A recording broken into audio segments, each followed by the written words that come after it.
세 번째, 광역지방자치단체에 국가성을 부여하자. 17개 국가, 16개 국가든 아니면 뭐 몇 개의 광역을 합쳐가지고 그 국가를 만들든 국가성을 부여하자. 그래서 연방제 국가로 전환하자. 그렇게 하는 게 굉장히 중요합니다. 장기적으로. 왜냐면 지금부터 해도 돼요. 그러니까 이런 비전을 가지고 이건 이제 민주화를 향한 우리의 비전이다. 이렇게 생각하고 그렇게 하시면 됩니다. 네, 배워서 남주자님, 감사합니다. 배워서 남 주시려고, 그러죠. 저도 뭐, 배워서, 이게 남 주고 있습니다. 우리 선생님들이 다 같이 배워서 남 주는 일에 힘을 써봅시다, 우리도. 자, 연방제 국가를 돼야 된다. 그, 뭐라고, 그 지방자치단체 너무 작은 거는 한 500만 명 이상은 돼야 된다. 그 인구가 그런 뭐 설도 있습니다. 그렇지만 그걸 봐서 하여튼 좌우지간 국가성을 부여하고 연방제 국가로 전환해야 된다. 우리가 통일을 앞두고 우리가 먼저 시작해서 북한도 연방제로 할 수 있도록 그렇게 하면 됩니다. 그 연방제로 분권화하는 게 지방 분권 이게 굉장히 중요합니다. 제가 황명선 전 대전시장과 통화를 하면서 느낀 건데 그 지방 자치 분권이라는 게 그렇게 중요하다는 걸 더 새삼스럽게 알게 됐습니다. 자치 분권 반드시 해야 됩니다. 그래서 연방제 국가로 해야 된다. 그 비전을 내세워라. 그리고 차기 공천과 선거제도를 내년 총선 이후에 지금은 늦었잖아요. 그러니까 공천제도와 선거제도를 총선 이후에 빨리 1년 내에 결정해야 돼요. 독일은 599명이 정원이거든요. 국회, 의회, 하원 의회에 내가 알기로는 598명이 정원인데 그런데 이게 항상 600명이 넘어서요. 왜냐하면 거기 초과 의석이 있기 때문에 뭐 600명, 620명, 630명 이렇게 하다가 지난 총선에서 연방 총선에서 700명이 넘어섰어요. 하원 의원이. 그래가지고 바로 그 선거 끝나고 나서 이 정부 여당이 결정이 딱 되고 나서 바로 그 이 선거제도를 손봤습니다. 왜? 630명을 넘지 못하도록. 700명은 너무 많다. 630명이 넘지 않도록 하는 그 규정을 개정해 버렸어요. 4년 후에 있을 일을 미리 지금 한단 말이죠. 아시겠죠? 그러니까 내년 총선 때 아직도 선거제도가 안 되고 아직도 공천제도가 제대로 안 잡혔으면 안 된다는 거예요. 다음 4년 후에 해야 할 일을 1년 이내에 빨리 제도를 만드는 이런 습관을 들여야 됩니다. 멀리 보고 그때 가서 뭐 아우성을 쳐봐야 소용이 없어요. 그 독일 사람들처럼 먼 미래를 보고 지금 일을 할 수 있도록 그렇게 해야 됩니다.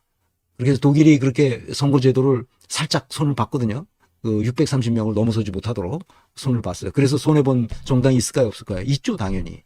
어느 정당이 손해봤어요? 군소 정당이 손해보죠. 큰 당은 손해를 안 봅니다. 그러니까 그래서 막 아우성을 쳐봐야 지금 집권 여당이 과반수를 넘으니까 과반수 높으면 뭐 법이야 바꾸면 되는 거잖아요. 그래서 그렇게 꼭 하시기 바랍니다. 아, 정말 이게 제가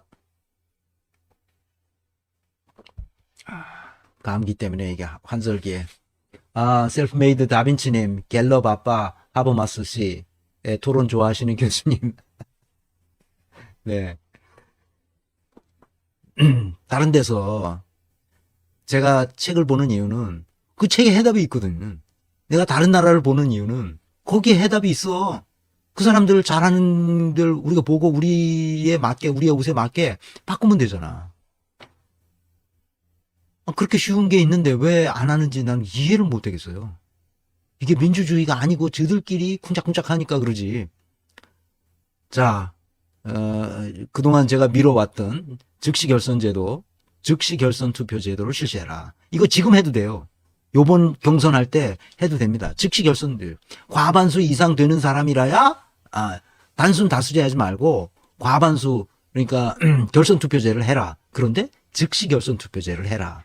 그러니까 한 번만 투표하고, 결선 투표를 하는 거나, 똑같은 효과가 나도록 하는 게 즉시 결선 투표제예요. 한 번 하는데 한 번 하는 것은 투표로 끝나는 거니까.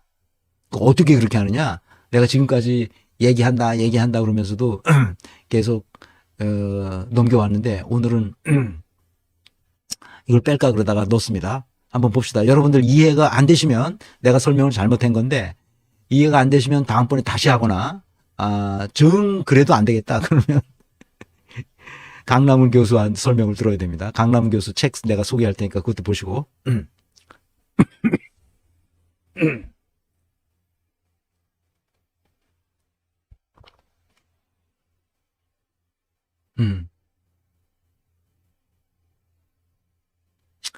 네. 요 그래프가 좀 복잡하게 돼 있는데요. 이게 투표 용지입니다, 이게. 누가 찍었는지 모르죠. 근데 그러니까 홍길동의 투표 용지라고 칩시다. 또 홍길서의 투표 용지. 이 두 사례만 가지고 있을게요. 1번, 철수예요, 철수. 1번 후보가 철수고, 2번 후보가 영희고, 3번 후보가 심청이에요. 그렇다고 치고, 자기 선호도를 나는 철수가, 좋아. 철수가 이 후보가 됐으면 좋겠어. 그러면 철수를 찍고, 아니야, 난 영희가 영희가 됐으면 제일 좋겠어. 하면 영희를 찍으면 됩니다.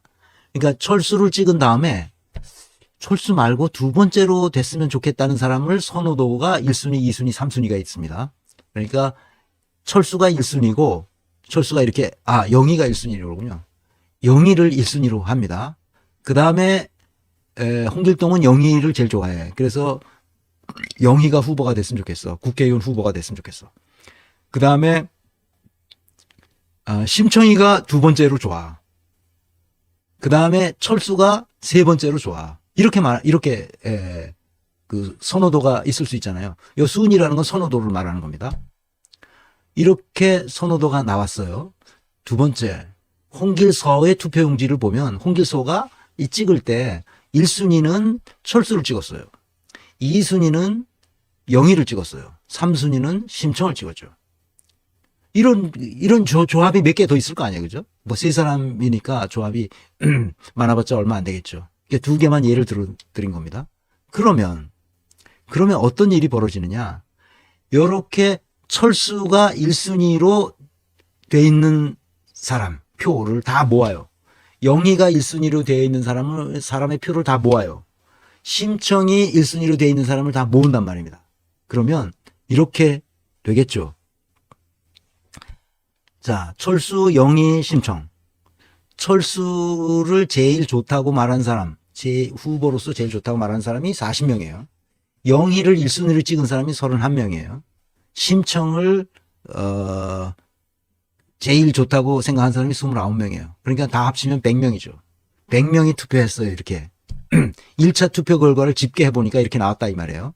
그런데 이제 거기다 순위도 낮아요. 투표 용지에. 나는 철수 다음에 누가 좋다. 뭐 영희가 좋다. 그 다음에 심청이 좋다. 이렇게 찍을 수 있죠. 철수 다음에 영희가 두 번째 나왔고, 근데 그 순서가 40명이나 된다는 거예요. 심청이 나왔다. 3순위로 하는 사람. 요 선호도를 가지고 있는 사람이 40명인 거예요. 100명 중에. 그 다음에 영희는 영희를 1순위로 찍고 2순위로 찍은 사람이 심청인 사람이 31명이고 3순위로 찍은 사람이 31명이에요. 요 표의 분포도에 따라서 이렇게 나오는 겁니다. 그러면 심청은 두 번째로 찍은 사람이 2순위로 찍은 사람들이 29명 중에서 29명이 심청, 영희, 철수 이런 순서로 찍었어요. 29명. 나머지도 몇 개 더 있겠지만 우선 요렇게만 했다고 쳐봅시다. 가정을 하면. 그러면 누가 당선되겠어요? 단순 다수제로 하면 당연히 철수가 당선되죠. 왜냐하면 40명이니까. 40% 득표로 끝나는 거예요. 근데 40%는 결선 투표를 가야 되잖아요. 누가 결선 투표를 가겠어요? 이 사람들이 가겠죠. 둘이서. 철수와 영희가 결선 투표를 하는 거예요. 그리고 한 번 또 전체를 모아가지고 다시 투표를 해야 되잖아요. 그 투표하는데 돈이 들어가잖아요. 그러니까 이 후보자들이 또 돈을 내가지고 선거를 또 한단 말이죠. 그렇게 할 필요가 없다는 거예요. 이게 즉시 결선 투표 제도는 어떻게 하는 거냐? 요렇게 하는 거예요. 심청이 3등을 했잖아. 3등은 어차피 결선 투표에 못 나가는 사람이잖아. 그러니까 이 사람은 빼는 거야. 빼고 심청이 투표한 사람 중에서 2순위와 3순위 한 사람이 있지. 영희와 철수가 있단 말이야. 그러니까 2순위 한 사람을 심청을 빼고 그 위로 올려주면 되지. 그러니까 맨 밑에 있는 심청, 철수, 맨 밑에 3순위에 있는 사람들 다 지워버리고 요 네 사람만 남기는 거야. 철수, 영희 두 사람은 남기고 2순위까지 남겨놓고 이 사람들이 다 40명, 31명 돼 있으니까 29명짜리는 빼는데 심청을 선택했던 1순위로 선택했던 사람 중에서 2순위로 선택한 사람이 영희인 게 29명이란 말이야. 그렇지? 무슨 말인지 이해하셨죠? 3순위를 선택한 사람이 철수란 말이야. 그러니까 영희와 심청이 빠지고 영희와 철수가 어디로 올라가느냐? 1순위, 2순위로 올라가는 거야. 쓱 올리는 거지, 이렇게. 왜 올리나? 심청은 어차피 이 결선 투표에 올라갈 수 없으니까. 그러니까 결선 투표를 다시 하지 않고 영희, 심청에서 2순위를 찍었던 영희, 2순위, 3순위를 찍었던 영희와 철수를 위로 올리면 선거가 끝난 거지. 왜? 철수는 40명 얻었지만 영희는 합쳐보니까 2순위까지 심청이 떨어졌으면 그 다음에 영희가 올라가는 거 아니야. 그러니까 영희는 60명의 지지를 받는 거지. 결선 투표에 올라가면 두 사람만 하니까. 그러니까 철수와 영희 중에서 누가 당선되느냐? 영희가 당선되는 거지. 아셨죠? 결선 투표가 이렇게 하는 겁니다. 그러니까 한 번 투표한 것으로 그냥 끝나는 거예요. 집계만 해보면 되니까.